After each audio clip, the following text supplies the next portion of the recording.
कहानी की शुरुआत होती है जब दुनिया एक तरह से खत्म होने को है। फ्यूचर का ये वो वक्त था जब अर्थ पर रहना नामुमकिन हो गया था। मौसम के हालात बहुत खराब हो चुके थे और कहा जाता है कि आसमान में एक दूसरा जलता हुआ सितारा आ गया था जिसने पूरी जमीन को जला कर रख दिया था। इंसानों के लीडर्स, जिन्हें द बिल्डर्स कहा जाता है, उन्हें एहसास हो गया था कि जल्द ही इंसानियत खत्म हो जाएगी। इंसानी नस्ल को बचाने के लिए उन्होंने एक आखिरी प्लान बनाया। दुनिया के बड़े बड़े आर्किटेक्ट्स, साइंटिस्ट और इंजीनियर्स एक खुफिया जगह पर मिले।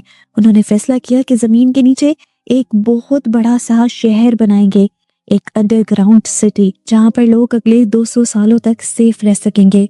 उनका मानना था कि 200 साल बाद ये जमीन दोबारा रहने के लायक हो जाएगी। इस शहर का नाम इन्होंने सिटी ऑफ एम्बर रखा। लोग वहां से बाहर कब और कैसे निकलेंगे, इसके लिए बिल्डर्स ने एक छोटा सा लेकिन बहुत ही खास मेटल का बॉक्स बनाया। इस बॉक्स के अंदर उन्होंने जरूरी इंस्ट्रक्शंस रखी थी और साथ ही एक नक्शा इस शहर से बाहर निकलने के लिए, और शहर से बाहर निकलने का तरीका भी इसी में लिखा हुआ था।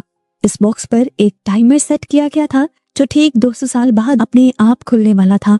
एम्बर की जो पहली मेयर थी, उन्हें ये बॉक्स दिया गया और कहा गया कि इसे संभाल कर रखना है और अपने बाद अपने आने वाले मेयर को देना है। प्लान सिंपल था, ये बॉक्स एक मेयर से दूसरी मेयर तक जाता रहेगा जब तक सही वक्त नहीं आ जाएगा।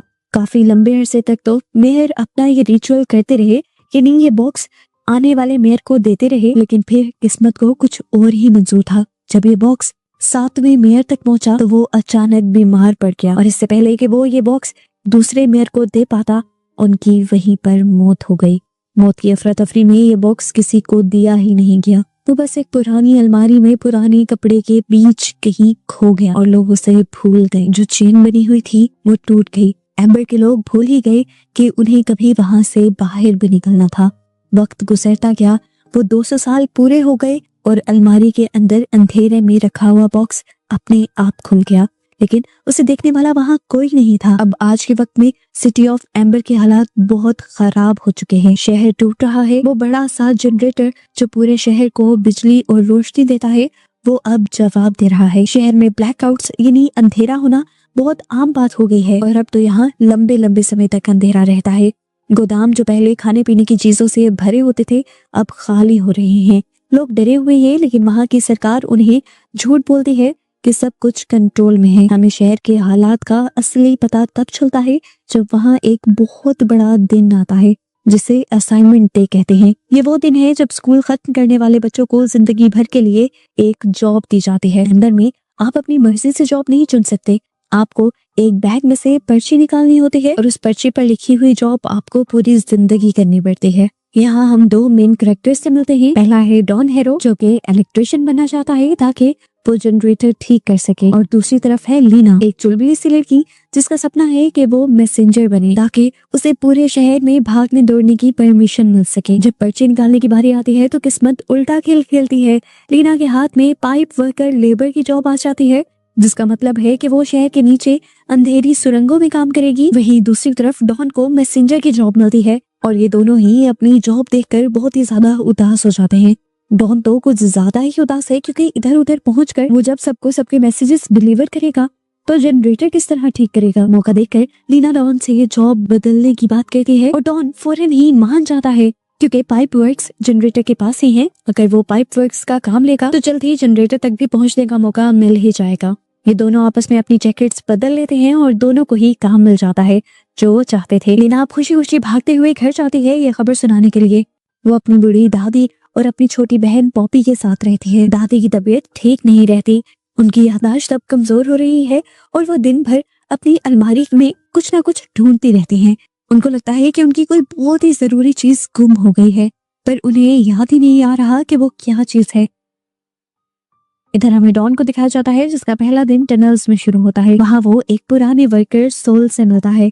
डॉन बहुत सवाल पूछता है कि जनरेटर और वाटर व्हील कैसे काम करते हैं, लेकिन उसे ये जानकर शौक लगता है कि अब यहाँ पर किसी भी मैकेनिक के अंदर कोई भी समझबूझ नहीं बची है। बच्चों की मर्जी से ना उनको जॉब मिलने की वजह से काफी सारे बच्चों को दरमियान में इंटरेस्ट ही नहीं रहा मैकेनिक सीखने का, और इस तरह वो नॉलेज आगे बढ़ ही नहीं पाया और वहीं पर खत्म हो चुका है। जनरेटर भी अब पैचेस के सहारे चल रहा है, उसे ठीक करने वाला कोई नहीं है और यहाँ पर डॉन को एहसास होता है कि हालात उसकी सोच से भी ज्यादा खराब हैं। एक तरफ डॉन अपनी जॉब और चीजों को लेकर बहुत ज्यादा परेशान है, दूसरी तरफ लीना अपनी जॉब को लेकर बहुत ही ज्यादा खुश है। वो रेड कैप रेड शॉल लिए भागती फिरती है पूरे शहर में। ये नहीं जानती कि कुछ दिन में ये शहर तहस नहस होने वाला है। एक दिन ऐसे ही मैसेज देते हुए वो देखती है कि एक आदमी शहर के अननोन रीजन से वापस आया है। वो चिल्ला रहा था, उसने सबको बताया कि उसने अंधेरे में एक बहुत बड़ा जानवर देखा है, एक मॉन्स्टर देखा है। वो सबको वार्न कर रहा था कि वो मॉन्स्टर सबको मार देगा। उसने मुझ पर भी जानलेवा हमला किया, लेकिन गार्ड्स यहाँ पर उसे पकड़ लेते हैं और उसे पागल समझते हैं। उन्होंने इस आदमी को इसलिए भी पकड़ा था क्योंकि वो शहर के अननोन रीजन में गया था जहाँ पर जाना मना था।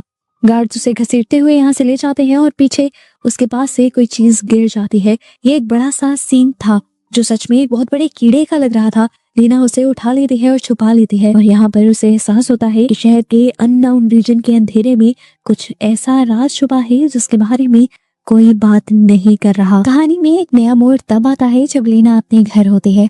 उसकी दादी फिर अलमारी में कुछ ढूंढ रही होती है और तभी उन्हें वो पुराना मेटल का बॉक्स मिल जाता है, वही बॉक्स जो बिल्डर्स ने छोड़ा था।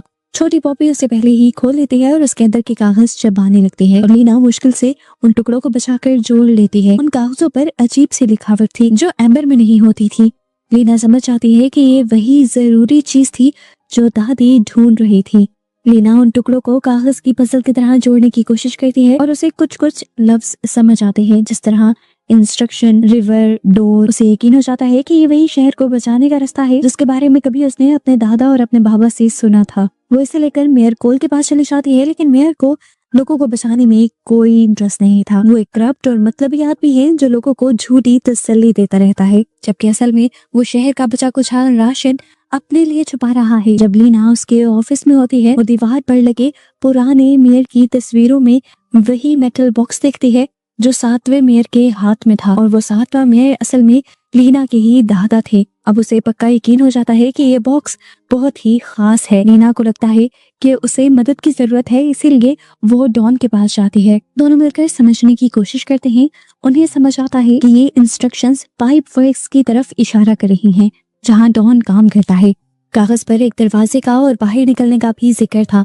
वो समझ आते हैं कि यहाँ पर उन बिल्डर्स ने उन्हें मारने के लिए नहीं छोड़ा था, बल्कि यहाँ से बाहर निकलने का भी एक रास्ता बनाया गया था। जब डॉन टनल के अंदर काम कर रहा होता है तो उसे वहां पर एक खुफिया कमरा नंबर 351 दिखता है जो लॉक है।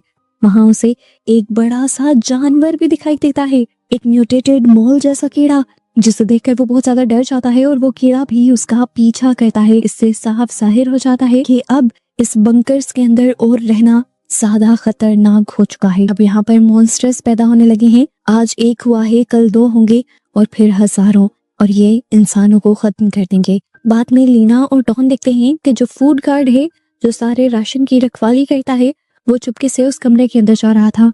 उन्हें लगता है कि लूपर चोरी कर रहा है। जब वो किसी तरह उस कमरे के अंदर घुसते हैं तो वो हैरान रह जाते हैं। ये कमरा उन चीजों से भरा हुआ था जो चीजें कई अरसा पहले बता दी गई थी, ये अब इस बंकर्स में खत्म हो गई हैं।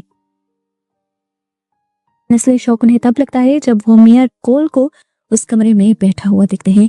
मेयर चोरी की जांच नहीं कर रहा था, वो खुद चोरी करवा रहा था और खुद वहां पर बैठकर वो आराम से खाने पीने की अय्याशी कर रहा था। उसने अपने लिए इतना खाना स्टोर कर पा लिया था कि वो पूरी जिंदगी खा सकता था, चाहे बाकी लोग भूख से मर जाते। यहाँ पर लीना और डॉन को समझ आ गई कि मेयर का कोई भरोसा नहीं है, अब उन्हें अकेले ही सब कुछ करना होगा। वो वापस उन इंस्ट्रक्शंस पर ध्यान देते हैं। कागज में एक मार्क वाले पत्थर का जिक्र था। डॉन को याद आता है कि उसने टनल के अंदर एक पत्थर देखा था जिस पर अजीब सा निशान बना था। उन्हें समझ आ जाती है कि बाहर निकलने का रास्ता शहर के नीचे बहने वाली नदी के पास छुपा है। और इन सारी रिसर्चेस के दौरान लीना को एक बहुत ही दुखी बात ये भी पता चलती है कि सालों पहले लीना के डैड ने भी लीना की तरह ही इस जगह से बाहर निकलने का रास्ता ढूंढने की कोशिश की थी, लेकिन वो अपने साथियों के साथ मारे गए और कभी भी इस मिशन में कामयाब होकर बाहर ना आ सके। यानी उनका प्लान फेल हो गया था। उन्होंने जिस टनल से बाहर निकलने की कोशिश की थी उस टनल में पानी भर गया था और लीना के डैड डूब गए थे। यही वजह है कि डॉन के डैड अब डरपोक हो गए हैं, क्योंकि वो उनका साथ दे रहे थे और अब वो नहीं चाहते कि उनका बेटा कोई भी खतरनाक काम करे। इस सच्चाई से जहाँ लीना और डॉन हिम्मत छोड़ भी सकते थे, वो इस सच्चाई को अपनी कमजोरी नहीं बल्कि अपनी हिम्मत बना लेते हैं और ठान लेते हैं कि वो अपने डैड्स का अधूरा काम पूरा करेंगे। यहाँ एम्बर में उनका फेस्टिवल भी आ जाता है। इस फेस्टिवल में शहर के सभी लोग इकट्ठा होकर शहर के लिए गाने गाते थे और ठीक इसी मौके पर लीना और डॉन ने प्लान बनाया कि वो सबके सामने मेयर की असलियत खोल देंगे। लेकिन मेयर उनसे एक कदम आगे निकला। उसने पहले ही ऐलान कर दिया कि लीना और डॉन मुजरिम हैं और झूठी अफवाहें फैला रहे हैं। ये उन्हें मुजरिम बना के जाता है और गार्ड्स उन्हें पकड़ने के लिए उनके पीछे लग जाते हैं। लीना पकड़ी जाती है और उसे मेयर के ऑफिस लाया जाता है। मेयर अपनी चोरी किए सामान के बीच आराम से बैठा हुआ उसे धमकाता है और इस टाइम लीना को लगता है कि सब कुछ खत्म हो जाएगा। लेकिन तभी यहाँ पर अचानक से लाइट चली जाती है और पूरा शहर अंधेरे में डूब जाता है। इस अंधेरे का फायदा उठाते हुए लीना वहाँ से भाग निकलती है। वो अपनी छोटी बहन पॉपी को उठाती है और डॉन से मिलती है। उन्हें पता है कि अब उन्हें शहर छोड़ना पड़ेगा। वो भागकर नीचे पाइप वर्क्स में पहुंच जाती हैं। इंस्ट्रक्शंस को फॉलो करते हुए उन्हें एक छुपा हुआ मैकेनिज्म मिलता है। इसमें नदी के पानी का लेवल कम करना और कुछ वॉल्व्स घुमाना शामिल थे। ये काम मुश्किल था लेकिन वो अपनी पूरी ताकत लगा देते हैं। उन्हें वहाँ एक खुफिया लॉकर मिलता है जिसमें पुरानी लेकिन मजबूत बोट्स रखी हुई थी। दिखने में तो पहले ये अलमारियां लग रही थी लेकिन जैसे ही वो नीचे गिरी तब उन्हें समझ आया कि ये बोट्स हैं। ये बोट्स ऐसी चीजें थी जो इन्होंने पहले कभी नहीं देखी थी। वो उनमें से एक बोट को तेज बहने वाली नदी के अंदर उतार देते हैं और खुद उसमें बैठकर इंस्ट्रक्शंस के मुताबिक वहां से निकलने ही वाले होते हैं कि मेयर वहां आ जाता है। वो भी सिंगिंग सेरेमनी से भाग आया था क्योंकि वो जानता था कि आज जनरेटर फटने वाला है। यह अफवाह पूरे शहर में फैल गई थी। पूरे शहर में अफरा तफरी थी और मेयर यहाँ पर सिर्फ अपने आप को एक खुफिया बंकर में छुपाने आया था जहाँ रहकर उसकी जान बच सकती थी। लेकिन जैसे ही वो अपने छुपाए हुए खाने वाले कमरे में घुसता है तो वहीं पर अचानक वो बड़ा सा मॉन्स्टर आ जाता है जिसे हमने पहले भी देखा था।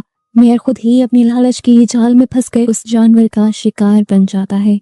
लीना, डॉन और वो छोटी पॉपी तीनों मिलकर उस बोट में बैठ जाते हैं। डॉन का बॉस वो बूढ़ा वर्कर सोल उनकी मदद करता है। वो पानी के प्रेशर को कंट्रोल करने के लिए एक लीवर पकड़कर खड़ा हो जाता है। ये लीवर खराब हो चुका था, वो अपने कंट्रोल में नहीं आ रहा था, इसीलिए सोल ने अपनी जान जोखिम में डाल दी ताकि उन्हें बाहर भागने का मौका मिल सके। जैसे ही पनबिल चलने की वजह से पानी का बहाव तेज होता है तो इनकी नाव भी वहां से गुजरती हुई एक खुफिया खाई के अंदर चली जाती है। यहाँ बहुत ही ज्यादा अंधेरा था और हर चीज बहुत ही ज्यादा डरावनी लग रही थी।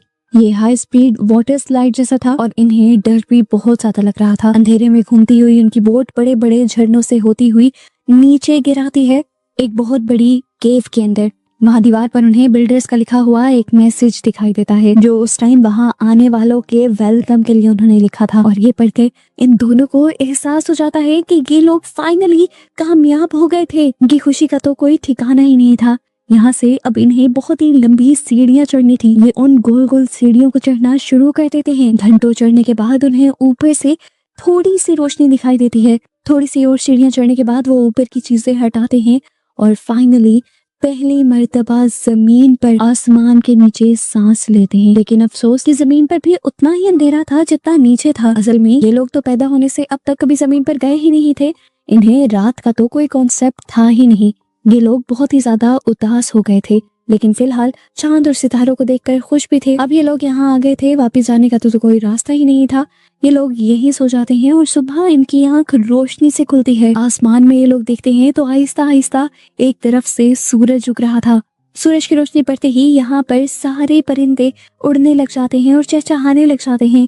ये सारा नजारा ये लोग पहली मर्तबा देख रहे थे। हरियाली, परिंदे, ये दुनिया बिल्कुल पहले जैसी हो गई थी। हर चीज को देखकर ये लोग हैरान भी थे और खुश भी। इन चीजों के बारे में कभी इन्होंने बस किताबों में ही पढ़ा था और आज ये लोग उसे देख भी रहे थे। आज दुनिया हरी भरी जिंदा थी। वो जो दूसरा सितारा जमीन के करीब आ गया था वो भी यहाँ से जा चुका था।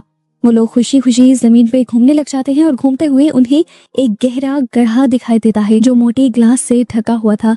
जब उन्होंने वहां से नीचे झांका तो उन्हें गहराई में छोटी छोटी लाइट्स दिखाई दी। उन्हें एहसास हुआ कि वो ठीक एम्बर सिटी के ऊपर खड़े हैं। वो आप नीचे लोगों को देख पा रहे थे जो इस टाइम शहर के मेन एरिया में खड़े अपना जश्न मना रहे थे। यहाँ पर डॉन ने एक मैसेज लिखा और सबको बाहर निकलने का रास्ता बताया और ये भी लिखा कि वो बाहर निकल चुका है और उस मैसेज को उसने पत्थर में लपेटकर नीचे शहर के बीचों बीच फेंक दिया। वो पत्थर जाकर एम्बर शहर की सड़क पर गिरता है और लकीली मिल जाता है डॉन के डैड को। जो उस टाइम अपने बेटे को ही ढूंढ रहे थे। उन्होंने जैसे ही इस पत्थर के कागज पर लिखा हुआ मैसेज पढ़ा तो उनके अंदर भी उम्मीद की एक किरण जाग गई। और ऐसे फिर ये कहानी इस उम्मीद, इस यकीन के साथ खत्म होती है कि सच्चाई लोगों तक पहुंच गई है, बुरा मेहर मर गया, राज खुल गया और बाहर आने का रास्ता अब सबके लिए खुल चुका है। लीना, डॉन और पॉपी सूरज की रोशनी में खड़े हैं, ताजा हवा में सांस ले रहे हैं, एक नई जिंदगी शुरू करने के लिए तैयार हैं, ये जानते हुए कि जल्द ही एम्बर के बाकी लोग भी उनके साथ होंगे। वो लंबी अंधेरी रात अब आखिर खत्म हो चुकी थी।